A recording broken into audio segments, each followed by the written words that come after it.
In May of 1916, a kid who was not yet old enough to vote walked aboard a ship fresh from the shipyard, carrying with him nothing but the weight of duty and an unflinching sense of honor.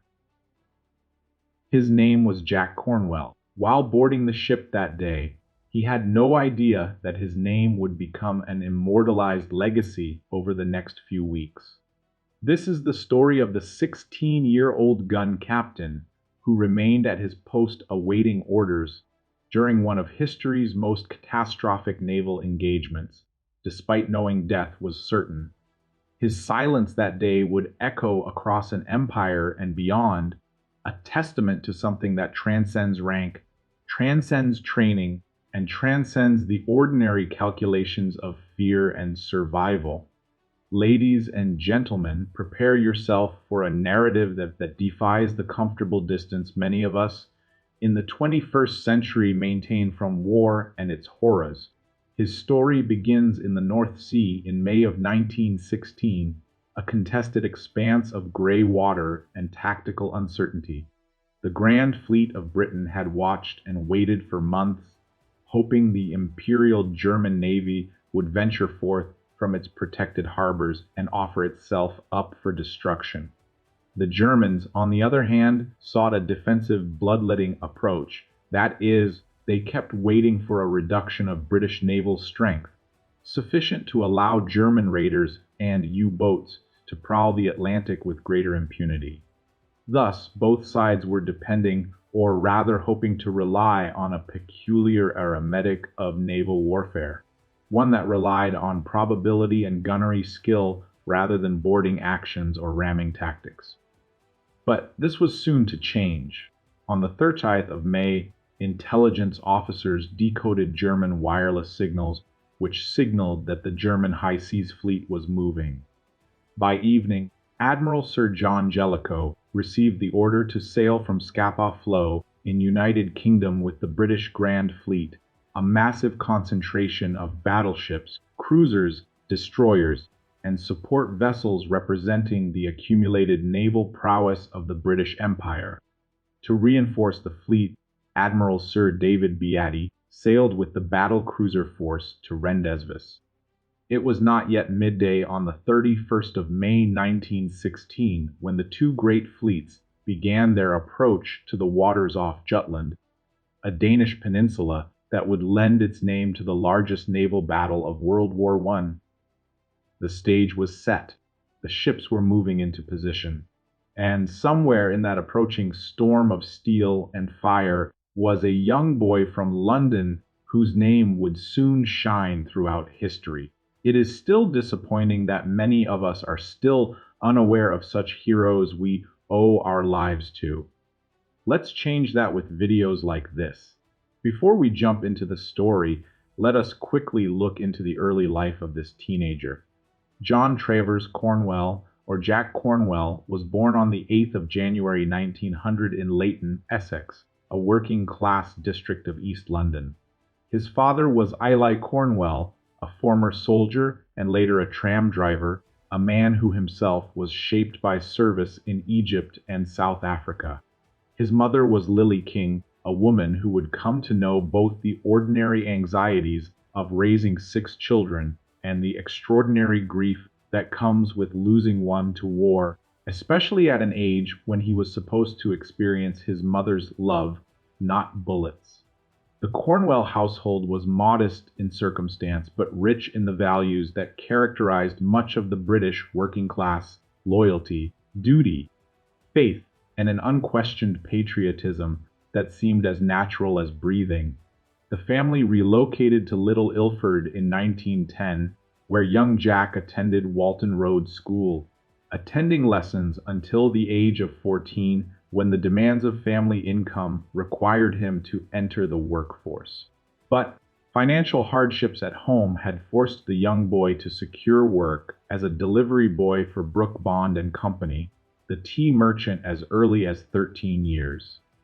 The following year, he took on a position as a dray boy for Whitbread's Brewery Depot in Manor Park. He worked with the quiet diligence of a boy accustomed to responsibility, delivering goods and learning the rhythms of commerce in London. Beyond his labor, Jack had found another calling.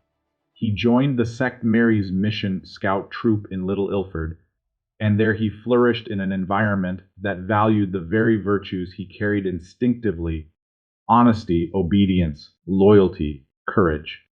His scoutmaster, J.F. Avery, would remember him as a boy for whom nothing was too hard, who would attempt any task with a steadiness that seemed almost beyond his years. He passed his tenderfoot, earned his second class, and received his missioner's badge, all Boy Scout distinctions which would just add up to his life achievements. As the world entered 1915, the Great War that had erupted across Europe demanded the attention and sacrifice of those at home. Fathers and older brothers enlisted, but Jack Cornwell felt the call despite his age. At 15 years of age, he appeared at a Royal Navy recruitment office and requested to enlist. He was no doubt rejected. He was too young, and without his father's formal permission, he could not proceed. But Jack Cornwell was not the one to easily give up. He returned to the recruitment office and presented letters of reference from his headmaster and his employer at Whitbread's. His application was thus accepted. In the spring of 1915, he was dispatched to Keyham Naval Barracks in Plymouth for basic training, a place known in naval parlance as HMS Vivid. There he was designated Boy Second Class, earning sixpence a week, learning the complex hierarchy and protocols of naval life. He progressed through his training with methodical competence, earning advancement to Boy First Class, and receiving the service number J42,563. His specialization was that of a gun layer, a skilled position which required him to set the sights of a gun under the direction of a gunnery officer, to relay firing orders through headphones and microphone. The position was crucial as the skill of a gun layer often separated a hit from a miss in naval combat. In May of 1916, newly trained and newly promoted, Jack was ordered to join the fleet at Rosyth in Scotland, where the Grand Fleet was gathering for operations.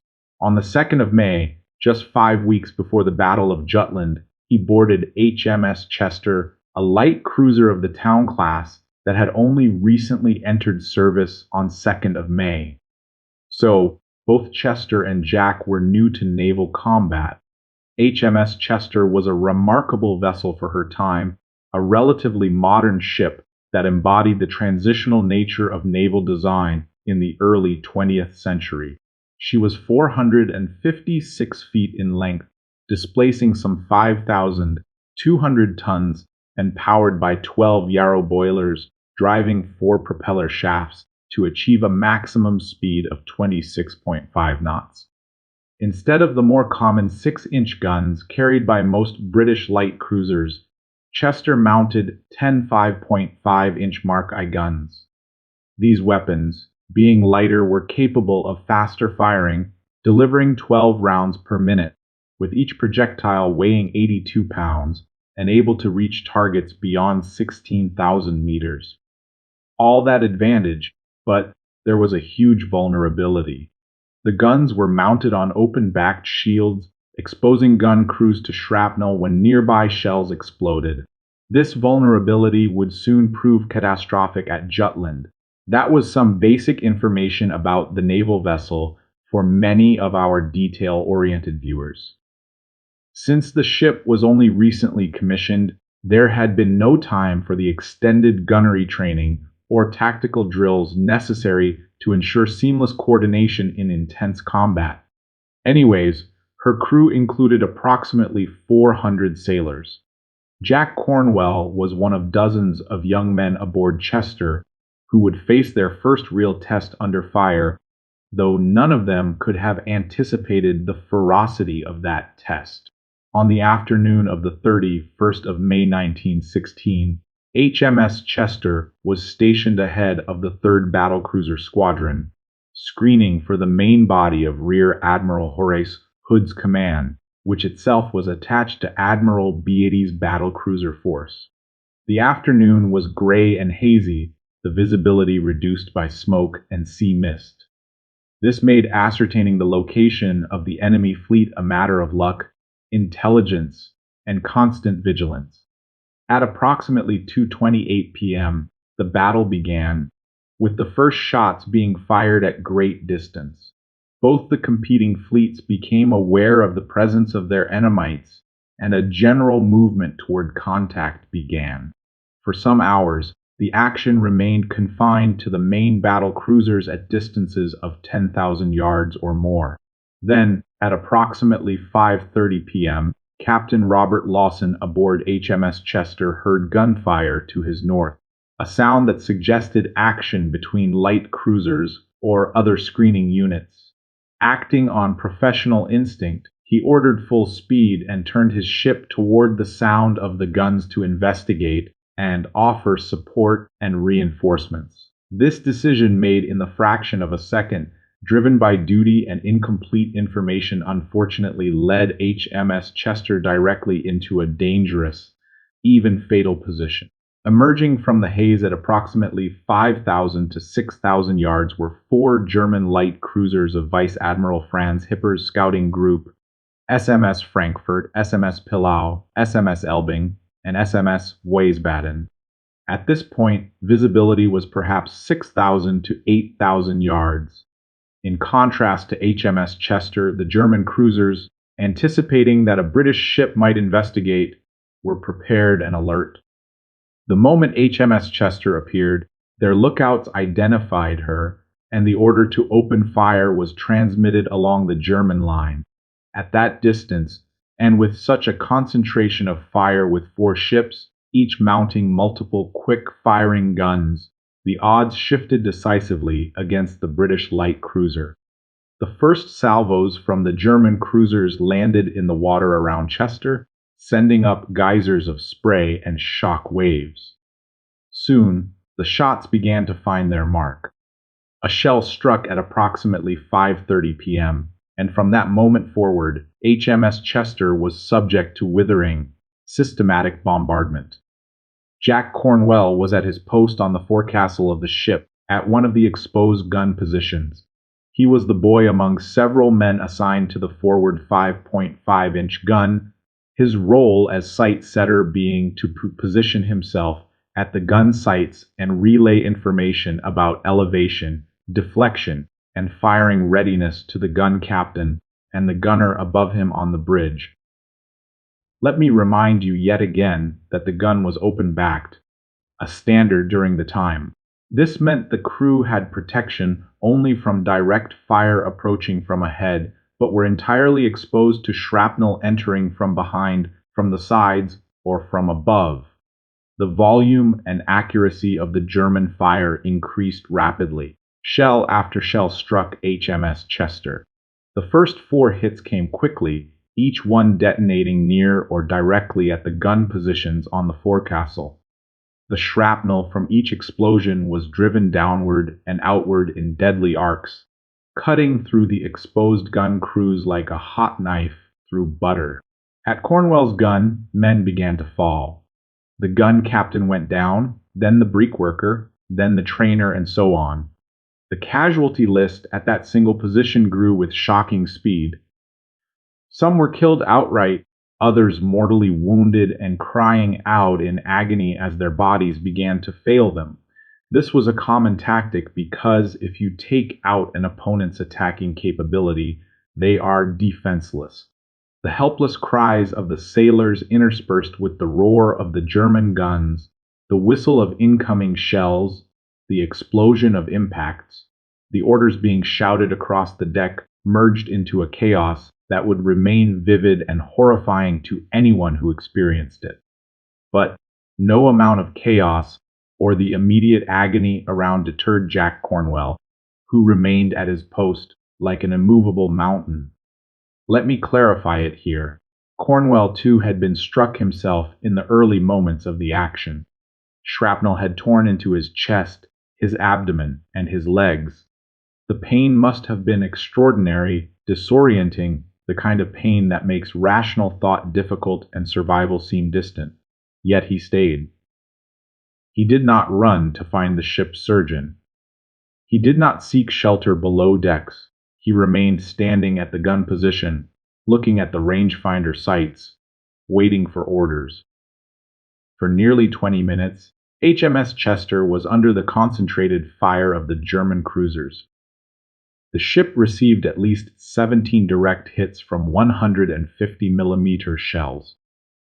In addition to the human cost of those impacts, 3 of the ship's 10 guns were decimated or rendered inoperable. Adding to the misery was the staggering personnel casualties. On that fateful day, 29 of the HMS Chester crew were killed and 49 were wounded, nearly 20% of the ship's complement. In many cases, the wounded were horrifically injured. Reginald Gulliver, an officer's steward first class who served in the first aid parties, recorded memories of the aftermath that speak to the sheer violence of the action. He recalled stepping over bodies that had been disemboweled, holding the foot of a seaman while a doctor amputated it at the ankle, laying corpses in rows on the deck. Imagine this, a 16-year-old kid maintaining his post despite all of this happening around him. Coming back to the story, Captain Lawson, commanding the ship, recognized that HMS Chester was being systematically dismantled. In return, he executed a series of evasive maneuvers, seeking to break off from the German cruisers. Then, at that precise desperate moment of maximum peril, Rear Admiral Horace Hood's 3rd Battlecruiser Squadron emerged from the haze to the northeast. The battlecruisers HMS Invincible, HMS Indefatigable, and HMS Inflexible were among the most powerful ships in the world. Their 12-inch guns could deliver broadsides that could penetrate and destroy armor. Fortunately, the presence of these battlecruisers was sufficient to cause the German cruisers to break off their attack and retreat. At approximately 5:37 p.m., the German scouting group disengaged and withdrew. But the damage to HMS Chester within those 10-odd minutes was irreversible. The casualty stations were overwhelmed. The decks were slick with blood and oil, and at the forward gun position, standing amid the dead and the wounded, still awaiting orders, was Jack Cornwell, a sight that would give any hardcore person goosebumps. The first aid parties approached HMS Chester only after it withdrew from the immediate area of action. When they reached the forward gun position, they found Jack Cornwell standing alone, the sole survivor of his gun crew still capable of movement, despite the fatal wounds over his chest and abdomen. His wounds were so severe that there was no reasonable hope of recovery. Yet he was standing upright, looking at the gun sights, asking if there was anything else he could do, wondering if the gun might still be needed. Take a moment here, my friend. Think about the word selfless here and tell me that this isn't the most selfless action you have heard of. Coming back to the story, the medical personnel recognized immediately that they were in the presence of something beyond the ordinary, something that transcended the mechanism of self-preservation. A midshipman named Humphrey Blake noted the scene: a boy, mortally wounded, still performing his duty, still asking if he was needed. Captain Lawson would later record his own recollection. He described Cornwell as having remained quietly at his post, awaiting orders, with just his own brave heart and God's help to support him. There was, in that phrase, a recognition that what Cornwell had done was not merely a matter of training or discipline. It was something that spoke to the deepest values of honor and sacrifice that the naval service embodied. HMS Chester, having been driven away from the German cruisers, was ordered to make for the port of Immingham in the River Humber. There, medical personnel carefully transferred Jack Cornwell from the ship to a hospital vessel, and he was subsequently taken to Grimsby General Hospital. The medical staff there examined him with the knowledge that his wounds were extremely fatal. Internal bleeding was severe. The shrapnel had caused multiple lacerations to vital organs. Gangrene and infection, the invisible killers of the era, were imminent if death didn't come first. The hospital notified his family. His mother, Lily Cornwell, received word of her son's critical condition and began what must have been an agonizing journey from London to Grimsby. Unfortunately, she did not arrive in time. On the morning of the 2nd of June 1916, shortly before 8 a.m. in the morning, Jack Cornwell passed away. He was 16 years old. He had served in the Royal Navy for approximately 1 year. He had been in combat for less than 1 hour. The death certificate recorded the medical cause as intestinal perforations due to wounds received in action. In bare clinical language, it attempted to reduce to a simple phrase the extraordinary cost of his courage. What followed was extraordinary in its own right. The initial response to Jack Cornwell's death was local and personal. He was buried in Scartho Road Cemetery in Grimsby, a grave marked with a simple stone among so many other graves of war. His family attended. His schoolmates attended. But his story was not something to be hidden away. It was a story of inspiration. Though social media was not a thing back in those days, the story fortunately was transmitted through the press. The Daily Sketch published an account of the boy hero of Jutland, the 16-year-old who had remained at his post awaiting orders even as death closed in. The narrative caught the public imagination, resonating with something deep in the British consciousness, a sense that duty and sacrifice, when performed by the young and the vulnerable, somehow touched the very soul of what it meant to be British. 3 months later, Captain Robert Lawson submitted his official report to the Admiralty. In that report, he described the actions of Jack Cornwell in careful, factual language, recommending that his case be considered for special recognition. Admiral Sir David Beatty, the celebrated commander of the battlecruiser force, endorsed the recommendation. In his written assessment, Beatty noted the instance of devotion to duty by boy Jack Cornwell, who had been mortally wounded early in the action, but had nevertheless remained standing alone at the most exposed post, quietly awaiting orders till the end of the action, with the gun's crew dead and wounded all round him. Beatty observed that Cornwell had been 16 years old and that, though he had since died, the case merited special recognition in justice to his memory and as an acknowledgment of the high example set by him. Initially, the official government response was cautious.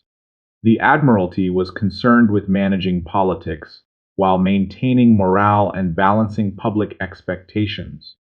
But the pressure from public opinion was extraordinary and unmissable. The boy's story had resonated beyond military circles. Newspapers were publishing editorials. School children were learning of his sacrifice. Religious leaders were invoking his example from pulpits. The political calculus began to shift. By September of 1916, the decision had been made. On the 15th of September 1916, King George V approved the grant of the Victoria Cross to Boy First Class John Travers Cornwell, number J42563, for the conspicuous act of bravery. An interesting fact here is that Jack Cornwell, on that day, became the youngest recipient of the Victoria Cross in the First World War and one of the youngest in the entire history of the decoration. Think about that for a moment. A boy, 16 years old, recognized by his sovereign as having demonstrated the highest degree of military bravery that any nation could confer. The news was transmitted through newspapers, journals, and official proclamations. Jack Cornwell, a delivery boy from London who had joined the Navy less than a year earlier, was now a national hero of the highest order. Recognizing his bravery and contribution, on the 29th of July 1916, Jack Cornwell's body was exhumed from Scartho Road Cemetery in Grimsby and transferred to London. His family had requested that he be re-interred in Manor Park Cemetery, closer to his home in Little Ilford. The reburial was set for the following day, the 30th of July, and what transpired was extraordinary. Thousands of people lined the streets of London to witness the funeral procession. Boy Scouts marched in uniform, Sea Cadets marched, naval personnel marched, military bands played, schools closed so that pupils could line the road. It was, by any account, one of the largest public funerals of the entire war, a visible manifestation of the nation's collective grief and its desire to honor a boy who had given his life. The contrast was striking. In the trenches of France and Flanders, young men were dying by the tens of thousands in battles like Somme, Verdun, Arras.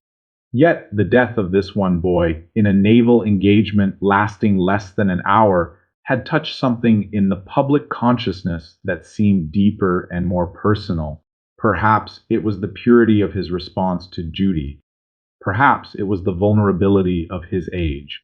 Perhaps it was simply that his sacrifice was comprehensible in a way that the vast mechanized death of the trenches was not. Whatever the reason, Jack Cornwell became a memory that would live forever even in death. In November of 1916, King George V received Jack Cornwell's mother, Lily Cornwell, at the Buckingham Palace. There, the king presented the Victoria Cross to her in person, his gesture acknowledging not only the bravery of her son, but also the sacrifice of a mother who had lost a child to war. It was a moment weighted with emotion, a moment that recognized both the abstract value of duty and the very personal cost of its execution. The Boy Scouts Association, recognizing that Jack Cornwell had been one of their own, established a memorial fund to honor his memory and to provide apprenticeships or scholarships to young people who exemplified the virtues he had embodied.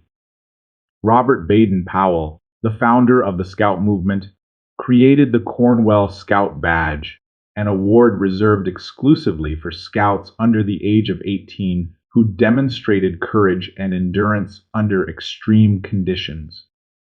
Viewers, please note that different sources mention different age limits, some saying the badge is reserved for those under 18, while others quote 25. If you know more about this, kindly leave a comment. The badge took the form of a bronze letter C, the initial both of Cornwell's name and of the word courage, encircling the Scout emblem.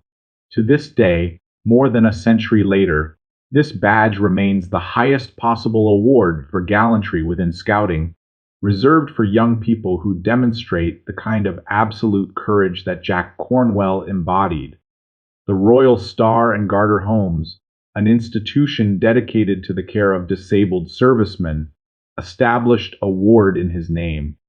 The contributions came from across the nation, but notably, thousands of schoolchildren contributed their pennies and pence to the fund, understanding in some intuitive way that they were participating in the memorialization of one of their own. A memorial cross was erected in the parish and ward church of St. Botolph, without Bishopsgate in London.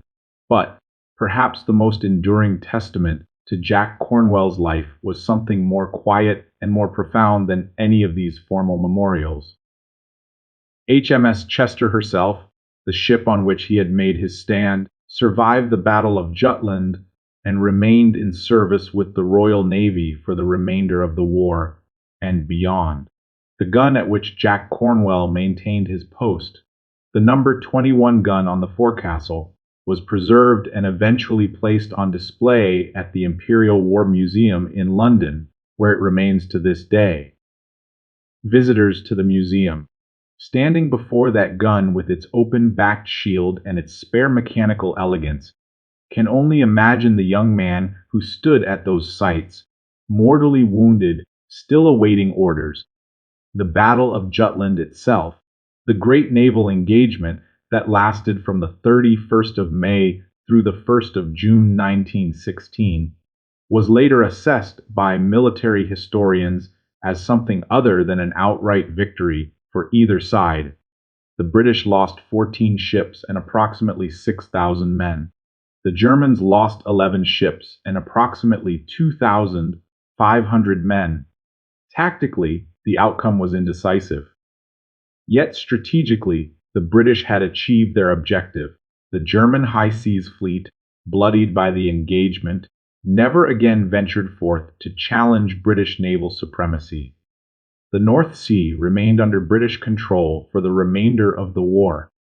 In a sense, Jack Cornwell's sacrifice was made in service of a battle that, while not decisive in its immediate results, proved to be decisive in its long-term consequences. Germany's dreams of breaking the British blockade and allowing their raiders free rein across the Atlantic were permanently killed. Today, Jack Cornwell is remembered in multiple ways. His grave in Manor Park Cemetery, bearing the inscription that identifies him as the holder of the Victoria Cross, remains Grade 2 listed as a historic monument. A portrait of him hangs in the chapel at HMS Raleigh, the naval training establishment, where it continues to inspire fresh generations of young sailors entering their service. All of these accomplishments made by a boy, not yet an adult, not fully formed, still at an age when the future was supposed to be open and full of possibility. He was working class, without connections or advantages, the kind of person who in peacetime would likely have spent his life in relative obscurity. He had received perhaps a year of military training, nothing more, certainly not enough to explain or account for the extraordinary decision he made in that moment of fire and violence and death. And yet, when the test came, when the moment arrived that offered him an exit, the option to seek medical help, to remove himself from danger, to prioritize survival, he chose instead to remain at his post and to await orders. Whether that choice was driven by training, or by character, or by some combination of factors that we will never fully understand, the result was that a boy from London, in the evening of the 31st of May 1916, became an exemplar of something that transcends time and circumstance and nationality. He became, in that moment, a symbol of duty fulfilled at the ultimate cost. The legacy of Jack Cornwell extends beyond the immediate context of the Battle of Jutland or the First World War more broadly. He remains one of the youngest recipients of the Victoria Cross in any conflict. His story is taught in schools across Britain and beyond. His name appears in historical accounts of the Battle of Jutland. But perhaps most importantly, he serves as a reminder of something that we often prefer to forget about warfare, that behind the statistics and the grand strategic narratives and the accounts of fleet movements and gun ranges and casualty figures, there are individuals, often very young individuals, who are called upon to make decisions in moments of crisis that reveal the deepest aspects of their character.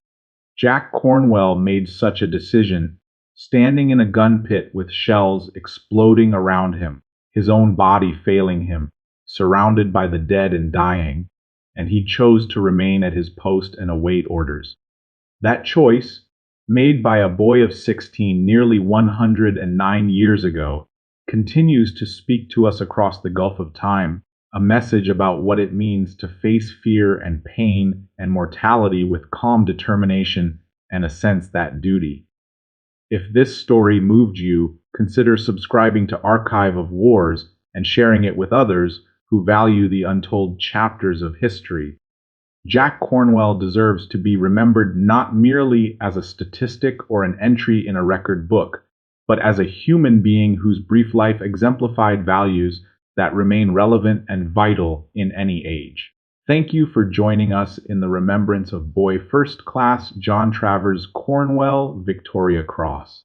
All that being said, there are many such stories from wartime periods across the world, which many of us are ignorant of. I kindly request you to subscribe and ring that bell button so that these stories could reach you on time. Thank you for watching, ladies and gentlemen.